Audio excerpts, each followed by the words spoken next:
단 하루였습니다. 6월 29일 코스닥이 8% 넘게 솟구쳤습니다. 너무 빨리 오른다며 거래에 잠깐 제동을 거는 매수 사이드카까지 걸렸는데요. 올해 들어서만 벌써 11번째였습니다. 그런데 같은 날 코스피는 거의 제자리였습니다. 바로 사흘 전 삼성전자와 SK하이닉스가 두 자릿수로 무너지면서 코스피가 하루 5.8% 빠지고 서킷 브레이커가 또 걸렸던 그 시장이요. 같은 나라 같은 날인데 한쪽은 파랗게 질리고 한쪽은 빨갛게 달아올랐습니다. 여기에 더 묘한 장면이 하나 있습니다. 바로 그 무렵 국가가 한 코스닥 바이오 회사의 지분에 5천억 원을 직접 넣었습니다. 외국인이 한국 주식을 136조 원 넘게 팔아치우고 7월부터는 국민연금까지 최대 60조 원을 기계적으로 덜어내야 하는 그 셀코리아의 한복판에서 말입니다. 모두가 파는데 국가는 사들였습니다. 그것도 반도체가 아니라 바이오를요. 오늘 이야기는 결국 돈의 방향에 관한 겁니다. 반도체 두 종목의 무게의 절반이 실렸던 코스피가 지금 그 쏠림을 개워내는 중입니다. 외국인이 빠지고 7월부터 국민연금이 비중을 맞추느라 더 팔아야 하고 빚으로 산 주식, 그러니까 신용융자 잔고는 사상 처음 38조 원을 넘겼습니다. 그러면 그렇게 반도체에서 빠져나온 돈은 다 어디로 갈까요?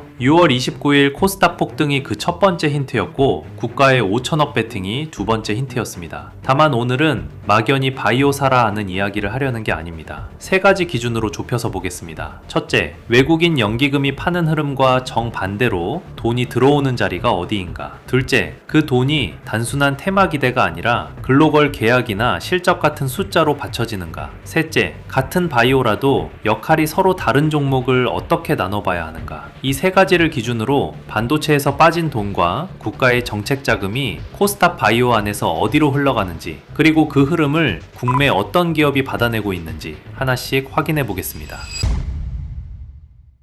여러분 오늘도 반갑습니다. 이런 이야기를 꺼내면 반응이 돌로 갈립니다. 그래서 또 알테오젠 보라는 거냐는 거죠. 그 출발점은 맞습니다. 알테오젠은 코스닥 바이오를 상징하는 대장주입니다. 정맥 주사로 맞던 항암제를 피하 주사로 바꿔주는 기술, 그 플랫폼을 글로벌 제약사 8곳이 가져다 쓰고 있고 머크의 항암제 키트루다 피하 주사 버전에도 들어갔습니다. 다만 이 회사는 이미 시장이 너무 잘합니다. 올해 초 키트루다 로열티율이 기대했던 4%에서 5%가 아니라 2%로 확인되자 하루 만에 시가총액 5조 7천억 원이 증발한 적도 있습니다. 대장주라는 건 기대가 주가에 먼저 다 반영돼 있다는 뜻이기도 합니다. 좋은 뉴스 하나에 덜 오르고 기대가 살짝만 어긋나도 크게 흔들립니다. 그래서 오늘 우리가 볼 건 그 대장주가 아니라 대장주 한 칸 안쪽, 지금 막 돈이 새로 들어오기 시작한 자리입니다. 그 첫 번째 자리가 국가가 직접 지분을 사들인 회사 리가캠 바이오입니다. 이 회사를 이해하려면 ADC라는 단어 하나만 잡고 가면 됩니다. 항체 약물 접합체. 쉽게 말해 암세포만 따라가는 항체에 강력한 항암약물을 매달아 보내는 기술입니다. 정상세포는 건드리지 않고 암세포 앞에서만 폭탄을 터뜨리는 유도탄 같은 항암제라고 보시면 됩니다. 지금 글로벌 빅파마들이 가장 비싼 값을 치르고 사가는 항암 기술이 바로 이 ADC인데요. 리가캠 바이오는 이 분야에서 기술 수출 계약을 연이어 따내며 성장해온 회사입니다. 근데 여기서 진짜 봐야 할 건 기술 이력이 아니라 최근에 들어온 돈의 정체입니다. 이 회사는 국민성장펀드에서 5천억 원을 직접 유치했습니다. 바이오 기업으로는 첫 선정이었습니다. 그 안에는 국가 자금인 첨단전략산업기금 2,500억 원이 포함되어 있습니다. 이게 왜 중요할까요? 외국인은 한국을 팔고 국민연금은 비중 규칙 때문에 7월부터 덜어내야 합니다. 시장 전체의 수급이 파는 쪽으로 기울어 있는 상황입니다. 그런데 그 흐름과 정반대로 국가가 특정 ADC 플랫폼에 수천억 원을 직접 베팅한 겁니다. 단순한 응원이 아닙니다. 전환사채 1,700억 원과 전환 우선주 3,300억 원, 즉 실제 자본이 회사 안으로 들어왔고 그 돈은 ADC와 면역항암제 연구개발에 2026년 900억, 2027년 1,800억 원씩으로 해마다 더 크게 투입될 예정입니다. 기술 수출로 돈을 벌어 연구비를 대던 회사가 이제 국가 자금을 등에 업고 핵심 파이프라인 일부는 끝까지 직접 개발하겠다는 쪽으로 체급을 키우는 구간인 거죠. 물론 베팅에는 늘 반대편이 있습니다. 신약은 후기 임상에서 미끄러질 수 있고 기술 수출했던 권리가 되돌아오는 반환 사례도 바이오에선 흔합니다. 전환사채와 전환 우선주는 나중에 주식으로 바뀌며 물량 부담으로 돌아올 수 있고요. 그래서 리가캠 바이오에서 진짜 확인해야 할 건 기술 수출 뉴스 그 자체가 아니라 그 계약이 임상 단계 진전과 마일스톤 수령으로 얼마나 실제 숫자가 되어 들어오느냐입니다. 여기까지가 약물을 정밀하게 실어 나르는 ADC, 그리고 거기에 국가가 올라탄 이야기였습니다. 그렇다면 ADC가 항암의 현재라면 그 다음 판은 누가 먼저 깃대를 꽂고 있을까요? 두 번째 회사는 기술력부터 이야기하는 게 빠릅니다. ABL 바이오입니다. 이 회사의 무기는 이중 항체입니다. 항체 하나가 표적을 하나만 잡는 게 보통인데 두 개의 표적을 동시에 붙잡는 기술이죠. 그 중에서도 시장이 주목하는 건 그랩바디 B라는 플랫폼입니다. 뇌를 둘러싼 아주 촘촘한 보호막, 뇌혈관 장벽이라는 게 있는데요. 대부분의 약은 이 장벽을 못 뚫어서 뇌질환 치료가 그렇게 어려웠습니다. ABL 바이오는 이중 항체를 일종의 통행증처럼 써서 약물을 뇌 안까지 실어 나르는 길을 연 겁니다. 이게 말로만 그럴듯한 기술이 아닙니다. 세계적인 제약사 GSK와 일라이 릴리 두 빅파마가 각 플랫폼을 두고 각각 기술 이전 계약을 맺었습니다. 합산 규모만 7조 8천억 원에 달합니다. 여기서 핵심은 금액보다 구조입니다. 서로 경쟁하는 글로벌 빅파마 두 곳이 동시에 같은 회사의 기술을 선택했다는 것, 그 자체가 일종의 교차 검증이거든요. 한 곳이면 운이지만 둘이면 기술이라는 뜻입니다. 게다가 이 회사는 뇌질환에만 머물러 있지 않습니다. 면역 항암제 쪽에서도 41BB라는 표적을 노린 이중항체를 들고 직접 글로벌 무대에 나서고 있습니다. 리가켄 바이오가 국가 자금을 받아 체급을 키우는 쪽이라면 ABL 바이오는 글로벌 빅파마의 지갑으로 이미 자기 기술을 증명해둔 쪽인 셈입니다. 다만 이 종목의 변수는 시점에 있습니다. 기술 이전 금액은 계약서상 숫자일 뿐이고 임상 단계가 넘어갈 때마다 받는 마일스톤이 실제 실적으로 잡히기까지는 시간이 걸립니다. 그 사이 임상 데이터가 한번 흔들리면 기대가 빠르게 식을 수 있다는 점, 이건 모든 플랫폼 바이오가 안고 가는 숙제이기도 합니다. 여기까지 본 두 회사는 아직 미래의 약, 미래의 계약을 보고 움직입니다. 돈을 버는 약이 아니라 돈을 벌 가능성에 자금이 붙는 구조죠. 그런데 코스닥 바이오 안에는 지금 당장 분기마다 현금을 찍어내는 전혀 다른 결의 회사도 같이 올라타 있습니다. 세 번째, 파마 리서치입니다. 이 회사는 기대가 아니라 실적부터 보는 게 맞습니다. 올해 1분기 매출이 1,461억 원, 1년 전보다 25% 늘었습니다. 영업이익은 573억 원으로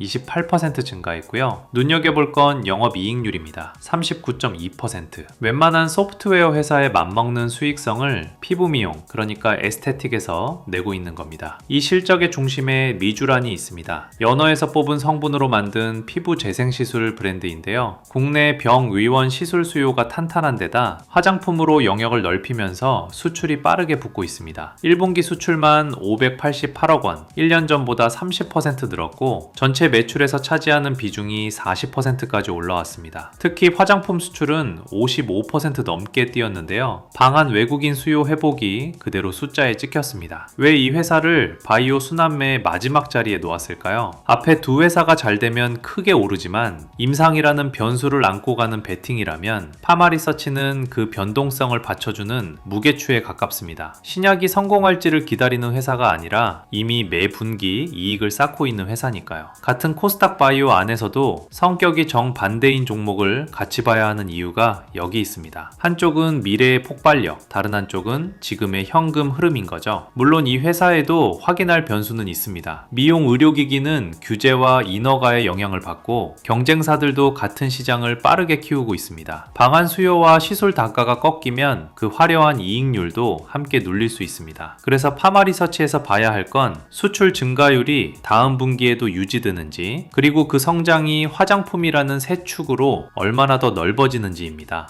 자, 하나씩 다시 짚어보면 이렇습니다. 오늘 시장의 큰 그림은 반도체 한 칸에 실렸던 무게가 옆으로 옮겨가는 과정입니다. 외국인이 팔고 7월부터 국민연금이 비중을 맞추느라 더 팔고 비주로 산 38조 원이 출렁이는 동안 빠져나온 돈과 국가의 정책 자금은 오히려 그동안 소외됐던 코스닥 성장주로 흘러들었고 6월 29일 코스닥 폭등이 그 첫 신호였습니다. 그 흐름의 한가운데에서 대중이 아는 대장주는 알테오젠이지만 돈이 새로 들어간 자리는 그 한 칸 안쪽이었습니다. 국가가 5천억 원을 직접 베팅한 ADC 플랫폼 리가켄 바이오, 글로벌 빅파마 두 곳이 동시에 검증한 이중항체 ABL 바이오, 그리고 지금 당장 분기마다 이익을 찍는 에스테틱 캐시카우 파마리서치. 세 회사는 같은 바이오라는 이름으로 묶이지만 역할이 전부 다릅니다. 국가의 베팅, 글로벌의 검증, 그리고 실적의 무게추. 결국 오늘 우리가 본 건 종목 3개가 아니라 돈의 무게중심이 옮겨가는 방향입니다.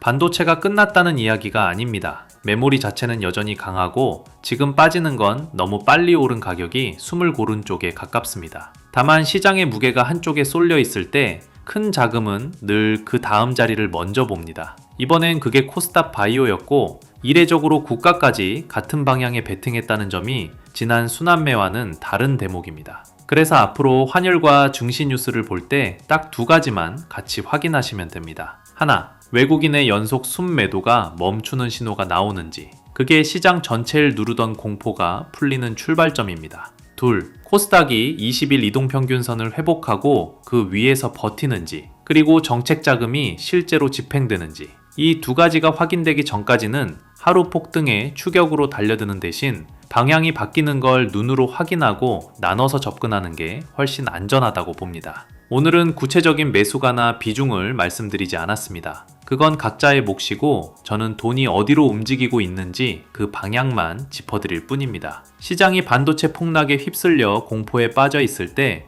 큰 자금과 국가가 조용히 어디를 담고 있었는지 그 흐름을 계속 추적해야 한다고 봅니다. 자, 영상을 끝내기 전에 마지막으로 하나만 더 말씀드리겠습니다. 사실 오늘 끝까지 공개하지 않은 종목이 하나 있습니다. 그 종목이 어디에 서 있는지부터 짚겠습니다. 지금 글로벌 자금이 다음으로 향하는 자리는 분명합니다. AI 반도체입니다. 빅테크의 인프라 투자가 해마다 커지는 흐름은 이미 정해져 있고 그 칩을 만들고 받쳐주는 부품과 장비는 이제 막 재평가가 시작된 자리입니다. 그런데 여기서 한 가지 짚고 가야 할 부분이 있습니다. 같은 섹터 안에서도 폭발은 늘 같은 자리에서 터졌습니다. 대형주가 아니라 소형주였습니다. 이유는 단순합니다. 삼성전자, SK하이닉스 같은 시가총액 수백조 원짜리 대형주는 수조 원이 들어와야 겨우 몇 퍼센트 움직입니다. 반면 시가총액이 가볍고 유통 물량이 적은 소형주는 몇백억 원의 수급만 쏠려도 상한가에 꽂힙니다. 같은 돈이 들어와도 그릇이 작을수록 물은 빨리 차오르기 마련입니다. 그래서 큰 자금은 소형주를 살 때 절대 한 번에 사지 않습니다. 가격을 흔들지 않으려고 바닥 횡보 구간에서 몇 주에 걸쳐 조용히 나눠서 모읍니다. 차트는 지루하게 옆으로 기는데 수급 데이터만 소리 없이 쌓이는 구간, 그게 바로 매집의 흔적입니다. 그리고 뉴스가 터지는 날, 대중이 몰려드는 바로 그날이 먼저 모아둔 쪽이 물량을 넘기는 날입니다. 과거 30배 가까이 폭등했던 레인보우 로보틱스도 뉴스 전에 이 구간이 먼저 있었습니다. 제가 지금 추적하고 있는 히든 종목이 정확히 그 모습입니다. 방금 말씀드린 섹터의 한복판에 있는 종목인데 아직 뉴스 한 줄 제대로 나오지 않은 바닥권에서 기관과 외국인의 매집이 수급 데이터로 확인되고 있습니다. 대세 상승 직전의 종목들과 똑같은 그림입니다. 그래서 결국 그 종목이 뭔데? 라고 궁금하신 분들 많으실 겁니다. 왜 이 종목은 공개를 안 하는데? 라고 의문도 품으실 수 있습니다. 하지만 종목을 공개하면 다른 채널 또는 업체에서 종목을 그대로 가져가서 유료로 종목을 되팔고 있다는 제보를 너무 많이 받았습니다. 따라서 무료로 구독자들에게만 종목을 알려드리려는 제 취지와 어긋나는 일이기 때문에 이러한 방식을 고수하게 되었습니다. 그럼 이 히든 종목을 어떻게 받을 수 있냐고요? 세 가지 스텝만 밟아주시면 됩니다. 첫째, 영상 끝까지 보신 뒤 구독과 좋아요 누르기. 둘째, 댓글에 9번이라고 남기기. 셋째, 메시지로 9라고 문자 보내기. 정말 쉽죠? 화면에 보이는 번호로 숫자 9 하나만 문자로 남겨주세요. 이 히든 종목의 이름과 추천 매수, 매도 가격까지 정리해서 장이 열리기 전에 바로 보내드리겠습니다. 뉴스에 이름이 뜨고 나서 찾으시면 그때는 이미 바닥에서 모은 쪽이 파는 자리입니다. 타이밍을 놓치면 결국 뒤늦게 따라붙을 수밖에 없습니다. 오늘 영상은 여기까지입니다. 시청해주셔서 감사드리며 다음에도 좋은 영상으로 찾아뵙겠습니다.